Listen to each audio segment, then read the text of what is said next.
For over a decade, we were sold a very specific version of the American dream. We tuned in week after week to TLC, watching a wholesome family of 7 overcoming physical odds, preaching unity, and selling us the idea that love conquers all. The Johnstons were supposed to be the gold standard of reality TV. They were the family next door who just happened to be little, showing the world that height doesn't measure heart. We saw the renovations, the vacations, the pranks, and the lectures on responsibility. It was a perfectly curated image of solidarity. But looking back now, that image wasn't just a highlight reel. It was a mask. And that mask has officially shattered. Smash cut to the reality of today, and the picture is unrecognizable. The wholesome facade has dissolved into a gritty nightmare of legal ruin, psychological warfare, and financial devastation. We aren't looking at a happy family anymore. We are looking at a crime scene of broken relationships. One child is facing the harsh reality of a prison sentence and a staggering debt that would cripple most adults. Another child has been systematically erased from the family history like a ghost, edited out of the narrative by her own parents. And the parents themselves, Trent and Amber, the self-proclaimed masters of financial responsibility, are reportedly drowning in a tax debt that is spiraling out of control. In this video, we aren't just looking at petty drama or scripted arguments. We are dissecting the total destruction of a dynasty. We need to ask the hard questions. How did a trivial fight over a borrowed graduation gown mutate into a total family exile? How did the so-called golden boy Jonah end up owing $130,000 to the courts? And perhaps most chilling of all, why did this family pose for a holy nativity scene to celebrate Christmas while leaving their own flesh and blood out in the cold? Buckle up. We have the alleged court records, the deleted posts, and the insider leaks that paint a terrifying picture. By the end of this deep dive, you will realize that the cameras didn't capture the real story. They were used to cover it up. Before we peel back the layers of this disturbing timeline, I need you to make a choice. If you want the truth that the network is terrified to air, you need to hit that like button right now. It tells the algorithm that we are watching, and we are not buying the lie anymore. Subscribe to the channel 7 Little Couple and turn on those notifications, because what we are about to reveal concerning the court documents and the psychological warfare in this house is going to change how you see reality TV forever. You are now part of the investigation. Let's get into it. We have to start with the most glaring, heartbreaking piece of evidence that the Johnston family unit is dead: the erasure of Anna Johnston. This isn't just about a daughter moving out or growing apart. This appears to be a calculated, systematic exclusion designed to inflict maximum psychological damage. The catalyst that exposed this to the world happened on November 8th. This should have been a day of pure joy. It was Liz and Bryce's wedding day. By all accounts, this was a massive celebration held at the family home. We are talking about a full production, tents, catering, cameras, and over 80 guests filling the property to celebrate the union. Every member of the family was front and center. Trent and Amber were holding court, the siblings were in the bridal party, and the smiles were plastered on for the photographers. But there was one gaping hole in the festivities. One empty chair that screamed louder than the music.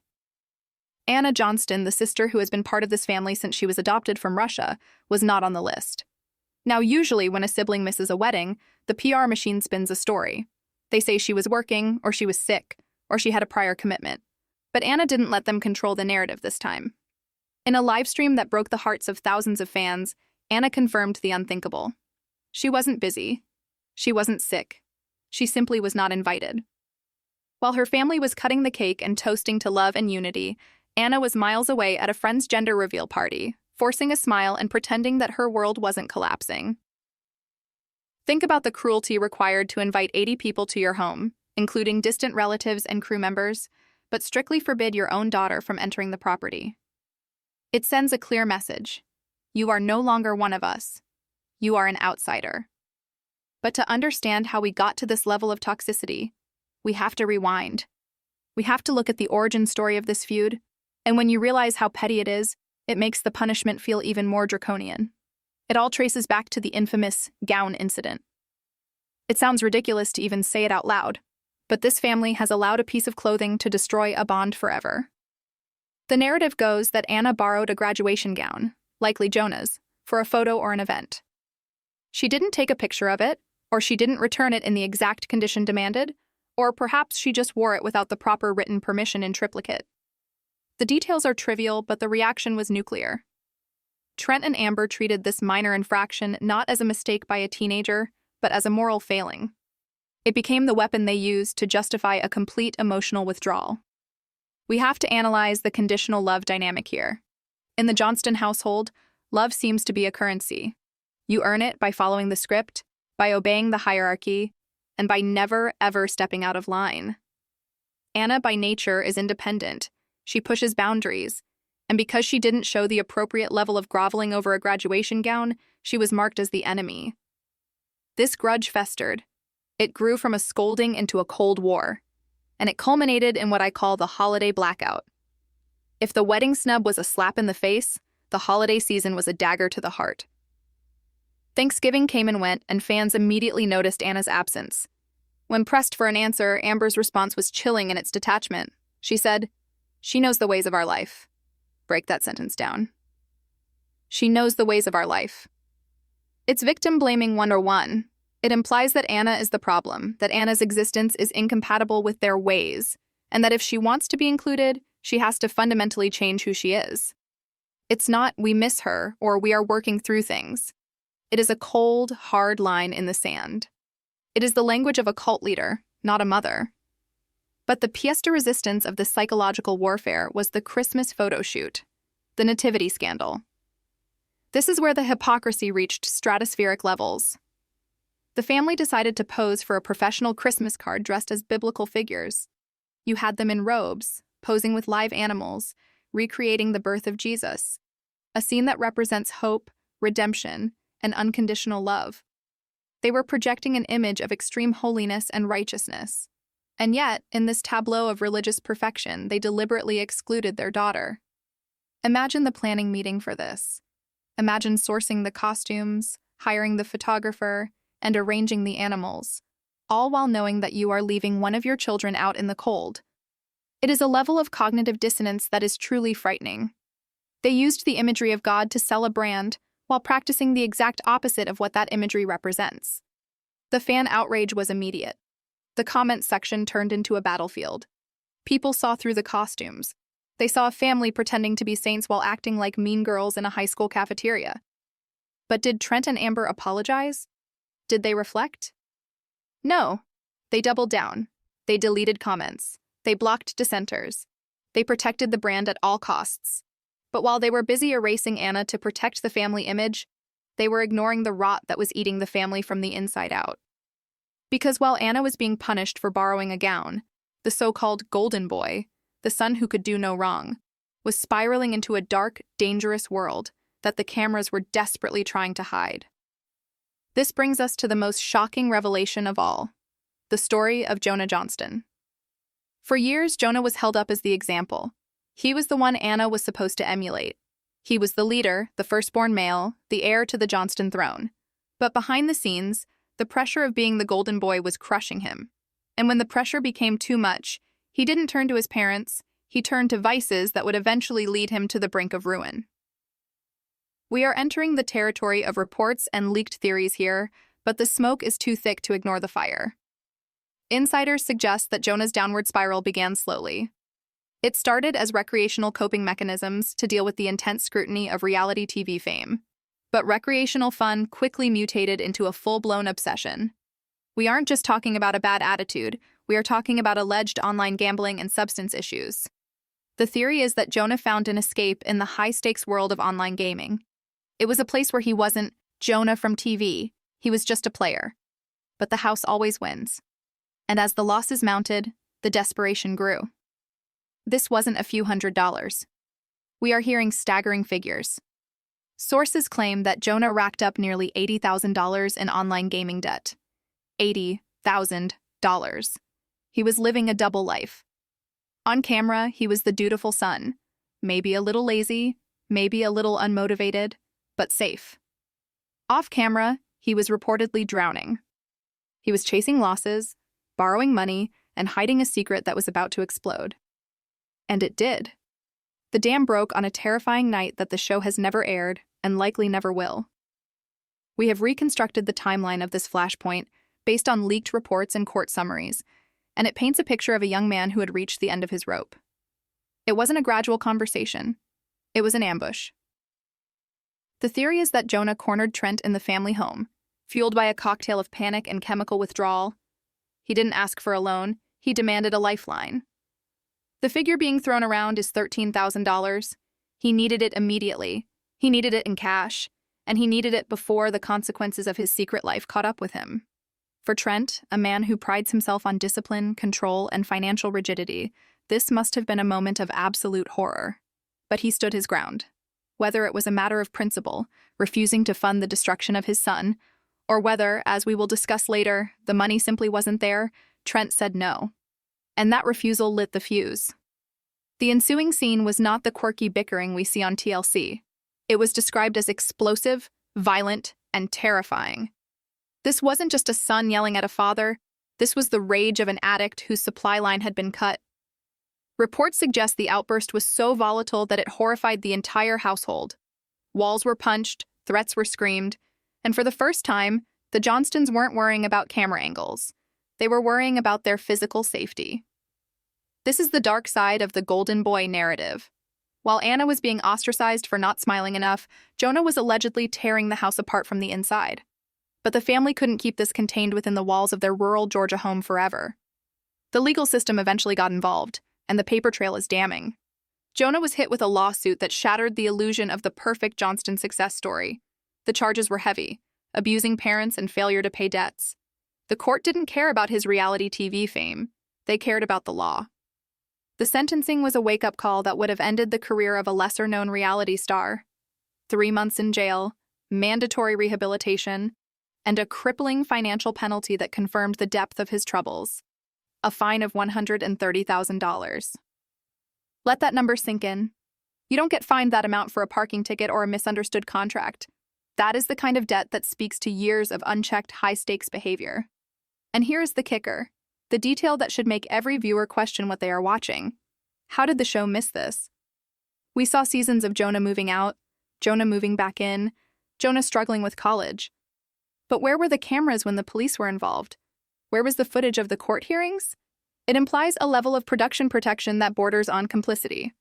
The producers and the parents seemingly worked overtime to scrub this narrative from the show, presenting Jonah as a work in progress rather than a young man in legal and chemical freefall. They protected him at every turn, shielding him from public scrutiny while simultaneously vilifying Anna for minor teenage rebellions. This brings us to the most infuriating aspect of this entire saga: the hypocrisy of Trent and Amber Johnston. We have entered part 3, the parents on trial. If you look at the facts objectively, the disparity in how these two children are treated is not just unfair, it is pathological. Consider the tough love paradox. When Jonah exhibits violent behavior, accumulates massive debt, and gets arrested, what is the response? The parents circle the wagons. They get him into rehab. They likely help navigate the legal system. They allow him to move back home. They frame it as a health journey. They offer him redemption. Now compare that to Anna. Anna, who by all accounts runs her own business, owns her own home, and supports herself. Her crimes? She has an attitude.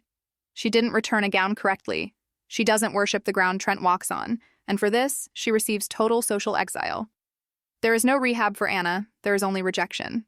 This hypocrisy was on full display during the Layton's birthday fiasco. This should have been a non-negotiable family event. Layton is the first grandchild. It is her first birthday. Yet, Amber Johnston sat in front of a camera and admitted, with zero remorse, that they deliberately did not invite Anna. They punished the aunt by keeping her away from the niece. They used a baby as a pawn in their game of control. When you look at Jonah getting a pass for prison time while Anna gets banned for bad vibes, the mask of the loving parents completely falls away. But why? Why is the tension in this house so high? Is it really just about behavior? Or is there a stressor that we aren't seeing? We believe the answer lies in the finances. We are calling this the financial house of cards. For years, Trent has lectured his children on the value of $1. He has belittled them for their spending habits. But investigative digging into public tax records has revealed a shocking truth. Trent and Amber Johnston are reportedly facing a tax bill that would make your stomach turn. We are talking about an alleged $435,000 in owed taxes. Suddenly, the pieces start to fit together. Why is the family so desperate to keep the show going, even as it destroys their relationships? Because they need the paycheck. Why did Trent refuse Jonah the $13,000 that night? Maybe it wasn't just principle. Maybe they literally didn't have the liquidity. When you are nearly $500,000 in the hole to the government, every penny becomes a prisoner. This financial pressure cooker explains the atmosphere in the house. It explains Trent's health issues. We've seen him hospitalized, struggling with severe sleep apnea and heart concerns. The show frames this as getting older, but stress is a silent killer. Imagine the burden of carrying a massive tax lien, managing a family of 7, keeping up appearances for millions of viewers, and dealing with a son in legal ruin. The stress isn't coming from Anna's attitude. The stress is coming from the fact that the Johnston empire is built on a foundation of debt. Is it possible that Jonah's demand for money was the straw that broke the camel's back? Did he ask for money that his parents simply didn't have, exposing the reality that they are land-rich and cash-poor? If this theory holds water, it completely reframes the narrative. They aren't angry at Anna because she's bad. They are projecting their stress onto the scapegoat because they cannot control the golden child or their own bank account. The walls are closing in on Trent and Amber. The courts are watching their son. The IRS is watching their wallet. And the fans are finally watching their behavior with eyes wide open. But tragedy doesn't wait for tax season. And while the family was consumed with these internal wars, a real, heartbreaking tragedy struck the production itself. A tragedy that puts all these petty squabbles into a dark, somber perspective. We have spent a lot of time dissecting the financial ruin and the interpersonal warfare of the Johnston family, but sometimes reality checks in from a place that has nothing to do with ratings or tax brackets. On December 1st, 2024, the production of the show was rocked by a genuine tragedy that casts a long, somber shadow over all the petty grievances we've just discussed. The death of Tegan Zoe Full, a key producer who worked intimately with the family, sent shockwaves through the community. While the family was bickering over wedding invites and graduation gowns, the people holding the cameras were fighting battles of their own. Anna Johnston's public tribute to Tegan was heartbreaking, and the inclusion of resources for suicide prevention in the obituary notices hints at a mental health crisis that lurks behind the scenes of the reality TV industry. It forces us to pause. It highlights the toxicity of this environment. If the pressure of this show is enough to contribute to such profound sadness behind the camera, what is it doing to the people in front of it? This tragedy should have been a moment for the Johnstons to pull together, to realize that life is too short for estrangement. But sadly, the machine kept rolling, and the family divide remained as wide as ever. Amidst this backdrop of death and debt, there is a new life caught in the crossfire. Liz and Bryce's daughter, Leighton. She is the innocent pawn in this Game of Thrones. We watched the episodes featuring her swim lessons at 9 months old, where Liz's anxiety was palpable. But the real danger to Leighton isn't the water, it's the atmosphere she is being raised in. We have to ask the uncomfortable question, will Leighton grow up in a divided house? As she gets older, will she be allowed to know her Aunt Anna? Or will Anna be a forbidden topic, a name whispered only when Grandma Amber isn't in the room? If the parents are willing to ban Anna from Leighton's first birthday, they have already shown they are willing to weaponize this child to hurt their daughter. Leighton represents the next generation, and right now, she is on track to inherit not just the family fame, but the family trauma. Unless the cycle breaks, she will learn that love is conditional, and that family loyalty is based on submission, not affection. But there is a light at the end of this dark tunnel, and surprisingly, it comes from the person the family tried hardest to crush. Anna Johnston is rewriting her ending. While Jonah is recovering from legal battles and Trent and Amber are reportedly scrambling to pay off the IRS, Anna has executed what the internet calls a hard launch. For the first time, we are seeing Anna not as the victim, but as the victor. She recently took to Instagram to reveal a new boyfriend, a new life, and a new sense of self. Her statement, "I had to remove myself for my own mental health," is the most powerful thing anyone in this family has said in years. It is a declaration of independence. She isn't waiting for an apology that will never come. She isn't begging for a seat at a table where she isn't respected. She is building her own table. By choosing happiness over approval, Anna has effectively won the war. She has exposed the family's control tactics simply by proving she doesn't need them to survive. So, where does that leave the Johnston dynasty? If we synthesize everything we have uncovered, from the gown incident to the exclusion, from the addiction to the arrest, and finally to the total estrangement, the verdict is damning. The timeline is clear. The parents prioritize their pride over their daughter. They prioritize their image over the truth about their son. And now, the audience has turned. Read the comments on the nativity post. Read the support on Anna's hard launch. The fans see the healthy image of solidarity for exactly what it is, a lie. The Johnstons are no longer the wholesome family next door. They have become a cautionary tale of what fame, money, and rigid narcissistic parenting can do to a family dynamic. Jonah is in debt, fighting to recover his life. Anna is gone, thriving in exile. Trent and Amber are facing potential financial ruin and a legacy that is crumbling in real time. They tried to sell us perfection, but in the end, they only revealed their own brokenness. Anna's quote, "I hope we can move on," is graceful, but for Trent and Amber, moving on might be impossible when the wreckage is this extensive. We've laid out the evidence: the jail sentences, the $130,000 fines, the empty chair at the wedding table, and the psychological warfare hidden behind Bible verses. But now I need to hear from you. Do you think Trent and Amber are protecting Jonah while scapegoating Anna to distract from his legal issues? Or is there something about Anna that the cameras are afraid to show? And what about that $435,000 tax debt? Is the Johnston empire about to crumble for good? Drop your theories in the comments below. I read every single one. And listen closely. If this video gets 50,000 likes, we will release part 2. We are currently investigating rumored legal documents regarding Trent's private business dealings that could explain where all the money really went.